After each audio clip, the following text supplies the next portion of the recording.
अब आते हैं दूसरे क्वेश्चन पे। दूसरे क्वेश्चन में क्या है, इसमें भी एक आकृति दी हुई है, उसको बनाते हैं पहले।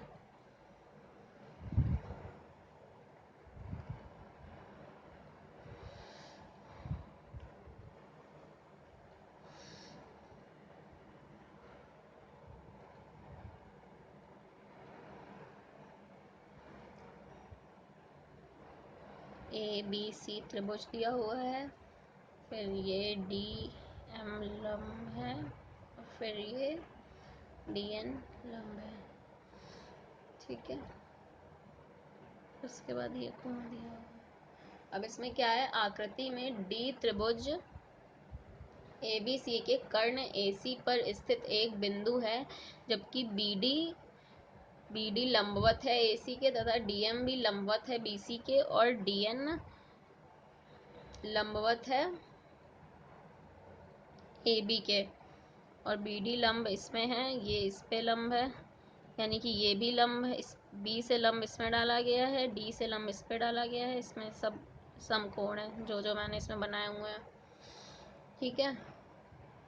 तो फिर क्या सिद्ध क्या करना है, इसमें दो चीज़ें सिद्ध करनी है। पहला सिद्ध करना है DM² बराबर DN इंटू MC, और दूसरा सिद्ध करना है DN² बराबर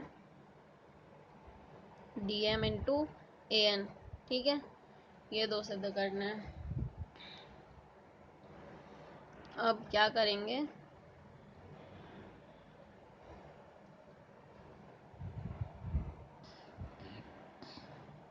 सिद्ध करने के लिए सबसे पहले इसमें हम लोग क्या करेंगे, पहले हमें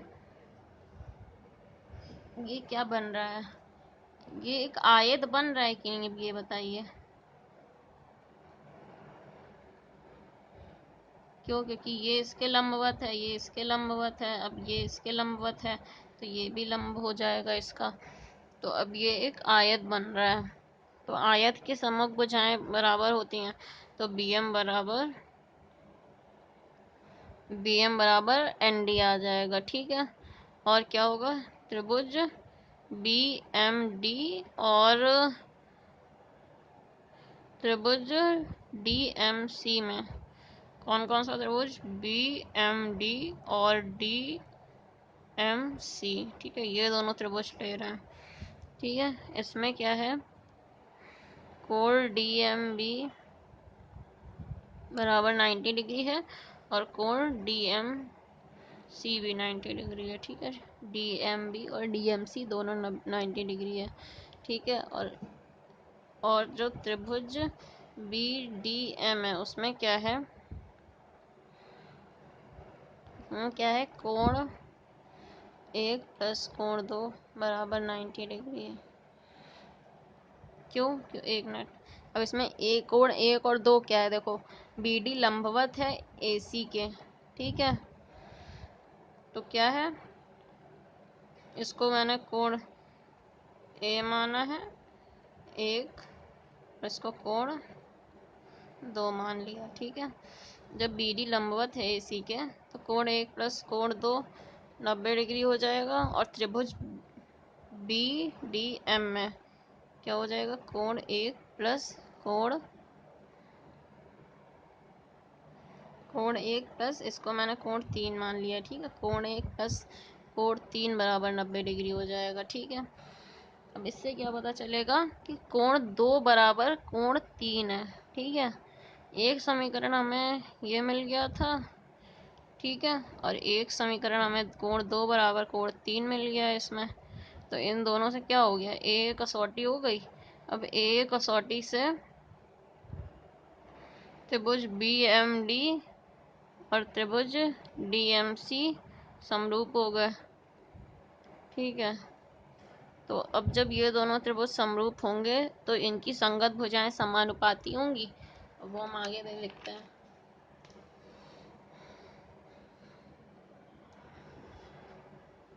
इनकी संगत भुजाएं समानुपाती होंगी, तो फिर BM अपॉन DM बराबर MD अपॉन MC, ठीक है। और हमने क्या किया, बी एम की जगह डी एन लिख दिया। ठीक है, क्यों? क्योंकि बी एम और डी एन दोनों एक ही आयत की सम्मुख भुजाएं हैं, तो दोनों बराबर होंगी। तो फिर एम डी और ये हो गया एम सी। ठीक है, तो अब क्या हो गया, डी एम स्क्वायर बराबर D N into M C. अब ये पहला पार्ट सिद्ध हो गया जो हमें सिद्ध करना था, सिद्ध हो गया। अब हम आते हैं दूसरे पार्ट में। दूसरे पार्ट में क्या करना है, त्रिभुज बी एन डी और त्रिभुज डी एन ए लेना है। ठीक है, कौन सा त्रिभुज, बी एन डी ये त्रिभुज, और त्रिभुज डी एन ए ये त्रिभुज, ये दोनों त्रिभुज लेना है। और इन दोनों त्रिभुज में भी ऐसे ही होगा जैसे पिछले दोनों त्रिभुज में किया था। ठीक है, इसमें क्या होगा, कोण पी एन डी बराबर कोण डी एन ए होगा, क्योंकि दोनों 90 डिग्री हैं। और कोण डी बी एन बराबर कोण ए डी एन होगा, ये उसी तरह होगा जैसा हमने पहले पार्ट में सिद्ध किया था। तो ए कसौटी से त्रिभुज बी एन डी समरूप हो गया त्रिभुज डी एन ए के। अब जब ये दोनों समरूप हो गए तो इनकी संगत भुजाएं भी बराबर होंगी, तो यानी कि B N upon D N बराबर N D upon N A हो जाएगा।